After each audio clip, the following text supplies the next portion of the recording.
चलिए शुरू करते हैं महत्वपूर्ण और काम की 50 बड़ी खबरों को, वो भी 10 मिनट में। पर उससे पहले अगर अभी तक आपने वीडियो को लाइक नहीं किया तो वीडियो को लाइक जरूर से करें और चैनल को सब्सक्राइब करना बिल्कुल भी ना भूलें। बड़ी खबर की तीसरे विश्व युद्ध के मुहाने पर है दुनिया। रूस और यूक्रेन युद्ध में शामिल हुई इस देश की सेना।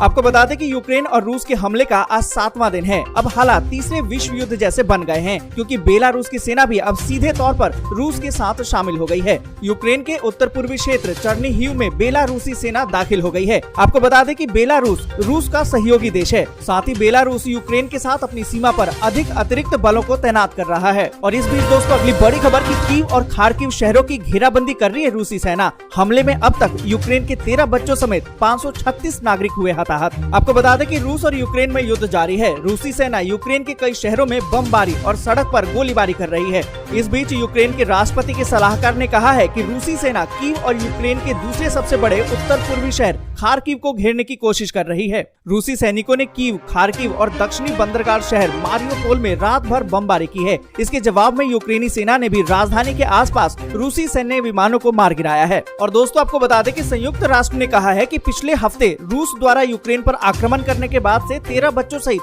कम से कम 136 नागरिक मारे गए हैं और 400 से ज्यादा घायल हुए हैं। और इसी के साथ दोस्तों अगली बड़ी खबर की यूक्रेन और रूस हमले में भारतीय छात्र की मौत। सरकार ने दोनों देशों के राजदूत को किया तलब। आपको बता दें कि यूक्रेन पर जारी रूसी हमले के दौरान मंगलवार को एक भारतीय नागरिक की मौत हो गई है। यूक्रेन रूस युद्ध में पहले भारतीय नागरिक के मारे जाने की पुष्टि हुई है। आपको बता दें कि खबरों के मुताबिक मेडिकल की पढ़ाई कर रहे छात्र का नाम नवीन कुमार है। छात्र कर्नाटक का रहने वाला था। और इन सभी के बीच दोस्तों अगली बड़ी खबर निकल कर आ रही है कि बहुत बड़े हमले की तैयारी में है रूस। भारतीय नागरिकों को तुरंत कीव छोड़ने को कहा गया। आपको बता दें कि यूक्रेन की राजधानी कीव में फंसे सभी भारतीयों को जल्दी से जल्दी कीव छोड़ने के लिए भारतीय दूतावास की तरफ से एडवाइजरी जारी की गई है। इस एडवाइजरी में कहा गया है कि कीव में फंसे छात्र और अन्य भारतीय जैसे भी हो कीव शहर को छोड़कर वहां से बाहर निकलें। जानकारी के मुताबिक रूस की सेना का एक बड़ा काफिला कीव की तरफ कूच कर रहा है। इस बीच रूस की तरफ से कीव समेत अन्य शहरों पर हवाई हमले भी जारी हैं। और इन खबरों के बीच दोस्तों अगली बड़ी खबर की गोरखपुर में सीएम योगी बोले यूपी में 10 मार्च से फिर से चलेगा बुलडोजर।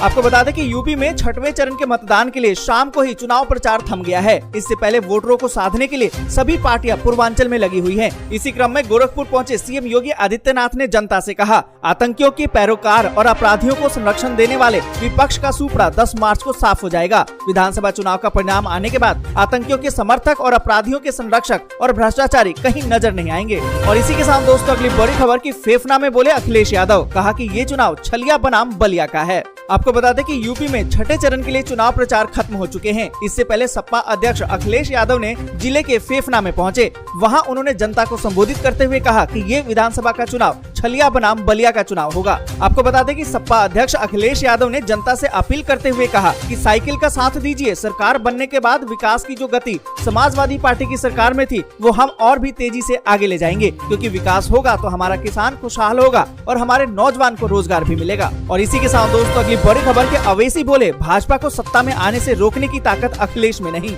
आपको बता दें कि AIMIM के राष्ट्रीय अध्यक्ष असादुद्दीन अवैसी ने मंगलवार को समाजवादी पार्टी के प्रमुख अखिलेश यादव पर जमकर हमला बोलते हुए कहा, अखिलेश यादव में भाजपा को सत्ता में आने से रोकने की ताकत नहीं है। उन्होंने प्रधानमंत्री मोदी पर भी तंज कसते हुए कहा, मोदी को 7 साल बाद उत्तर प्रदेश में सांडों के आतंक का मामला नजर आ रहा है। और इसी के साथ दोस्तों अगली बड़ी खबर की रक्षा मंत्री राजनाथ सिंह बोले यूपी में डबल नहीं ट्रिपल इंजन की चलेगी सरकार, सबके पास होगा पक्का मकान। आपको बता दें कि देश के रक्षा मंत्री राजनाथ सिंह ने कहा है कि भारत आज दुनिया का नेतृत्व कर रहा है। भारत बोलता है तो उसकी बातों को पूरी दुनिया सुनती है। यूपी में हो रहा चुनाव बहुत खास है, ये देश का भविष्य तय करेगा। आप लोग साथ देंगे तो यूपी में डबल नहीं ट्रिपल इंजन की सरकार चलेगी। मोदी का विजन, योगी का मिशन और जनता का पार्टिसिपेशन। उन्होंने कहा कि भाजपा की सरकार में 80 करोड़ लोगों को मुफ्त राशन दिया जा रहा है, हर घर को नल से जल दिया जा रहा है, 2 वर्ष के अंदर सभी को अपना पक्का मकान भी मिल जाएगा। और इसी के साथ दोस्तों अगली बड़ी खबर की किसानों को फ्री में बीज और छात्रों को क्रेडिट कार्ड देगी अब नीतीश सरकार। आपको बता दें कि बिहार सरकार ने इस साल का अपना वित्तीय बजट पेश कर दिया है, जो 2,37,691 करोड़ रुपए का है। नीतीश सरकार ने इस बजट में कृषि, किसान और स्टूडेंट क्रेडिट कार्ड पर अलग से ध्यान दिया है। आपको बता दें कि इस बजट में कृषि में निवेश पर राज्य सरकार ने अपना ध्यान केंद्रित किया है। यही कारण है कि कृषि के क्षेत्र में इस बार बजट में 7,712 करोड़ की राशि का प्रावधान किया गया है। और इन सब के बीच दोस्तों अगली बड़ी खबर निकल कर करा रही है कि कीव पर कब्जा करेगी रूसी सेना, यूक्रेन पर किया वैक्यूम बम से हमला। दोस्तों आपको बता दें कि रूसी सेनाओं ने यूक्रेन के दूसरे सबसे बड़े शहर खार्किव पर बमबारी की है। इसके साथ ही रूसी सेना यूक्रेन की राजधानी कीव की तरफ करीब पहुंच गई है और करीबन 40 मील के काफिले में रूस के टैंक और अन्य सैन्य वाहन भी कूच कर रहे हैं। रूसी सेना के काफिले की तस्वीरें भी सामने आई हैं। वहीं यूक्रेन के अमेरिका में राजदूत ने दावा किया है कि रूसी सेना अब वैक्यूम बम का इस्तेमाल कर रही है। यूक्रेन के राजदूत ने दावा किया है कि इस बम का इस्तेमाल एयर स्ट्राइक के दौरान किया गया है। अगर इसकी विस्फोटक की बात करें तो भारी तबाही होती है, यही वजह है इसे दुनिया के सबसे खतरनाक हथियारों में से एक माना जाता है। खबरों के बीच अगली बड़ी खबर कि पहली तारीख से ही फिर से बढ़ गई है महंगाई की मार। 105 रुपए बढ़ गए रसोई गैस के दाम। आपको बता दें कि दुनिया में जंग के हालात हैं। रूस और यूक्रेन के बीच में युद्ध छिड़ा हुआ है।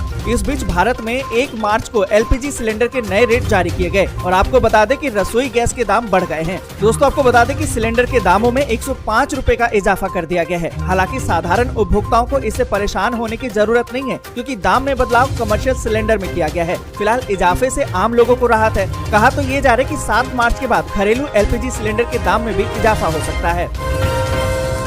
और इसी के साथ दोस्तों अगली बड़ी खबर कि PM किसान योजना में बड़ा बदलाव। 31 मार्च से पहले कर लें ये काम, वरना नहीं मिलेगा पैसा। आपको बता दें कि PM किसान योजना के तहत अब किसानों को 11वीं किस्त का इंतजार है। अब तक किसानों के खाते में इस योजना की 10वीं किस्त पहुंच चुकी है। PM किसान योजना 2021 में केंद्र सरकार ने बड़ा बदलाव किया था, जिसके हिसाब से अब 11वीं किस्त के लिए किसानों को eKYC पूरा कराना होगा। यानी अब 11वीं किस्त के लिए किसानों को कई नए नियमों के साथ आवेदन करना होगा। यानी कि PM किसान योजना के लाभार्थियों को अगली किस्त यानी कि 11वीं किस्त का पैसा तभी मिलेगा जब आप अपना eKYC पूरा करवा लेंगे। तो दोस्तों अगर आपने अभी तक eKYC पूरा नहीं किया है तो जल्दी से करवा लीजिए। और इसी के साथ दोस्तों अगली बड़ी खबर की महंगाई की मार। अमूल के बाद अब पराग डेयरी ने भी बढ़ा दी है दूध के दाम। आपको बता दें कि उपभोक्ताओं पर महंगाई की मार का सिलसिला खत्म नहीं हो रहा है। अमूल के बाद अब पराग का दूध भी महंगा हो गया है। डेयरी फर्म पराग मिल्क फूड लिमिटेड ने गोवर्धन ब्रांड के गाय के दूध की कीमत में 2 रुपए प्रति लीटर की बढ़ोतरी कर दी है, जो मंगलवार से ही लागू हो गई है। और इसी के साथ दोस्तों अगली बड़ी खबर की कृपया यात्रीगण ध्यान दें, अब ट्रेन से सफर के लिए कम देना होगा किराया। इंडियन रेलवे फिर से शुरू कर रहा है ये खास सुविधा। आपको बता दें कि भारतीय रेलवे के एक फैसले से अब यात्रियों को ट्रेन में सफर के लिए कम किराया देना होगा। दरअसल रेलवे ने फैसला किया है कि कोरोना संकट के दौरान बंद किए गए अनारक्षित डिब्बों में सफर की व्यवस्था को अब फिर से चालू किया जाएगा। दोस्तों आसान शब्दों में समझे तो अब ट्रेनों के अनारक्षित डिब्बों में सफर करने वाले यात्रियों को एडवांस टिकट लेने की जरूरत नहीं होगी। पहले की तरह यात्री अब जनरल डिब्बों में भी अनारक्षित टिकट लेकर कम किराए में यात्रा कर सकेंगे। और इसी के साथ दोस्तों अगली बड़ी खबर कि PNB से चेक क्लियरेंस कराना हो तो बदल गए हैं नियम। 4 अप्रैल से होगा लागू। आपको बता दें कि पंजाब नेशनल बैंक यानी कि PNB 4 अप्रैल से पॉजिटिव पे सिस्टम लागू कर रहा है। मतलब ये कि अगर आप 10 लाख रुपए या फिर उससे ज्यादा के मूल्य का चेक का भुगतान कराएंगे तो जारीकर्ता से दोबारा पुष्टि की जाएगी, उसके बाद ही चेक को क्लियर किया जाएगा। बैंक ने बताया है कि ग्राहकों को बड़े मूल्य के चेक के साथ धोखाधड़ी से बचाने के लिए इस नियम को लागू किया गया है। तो दोस्तों आज के लिए बस यहीं तक। जय हिंद, जय भारत।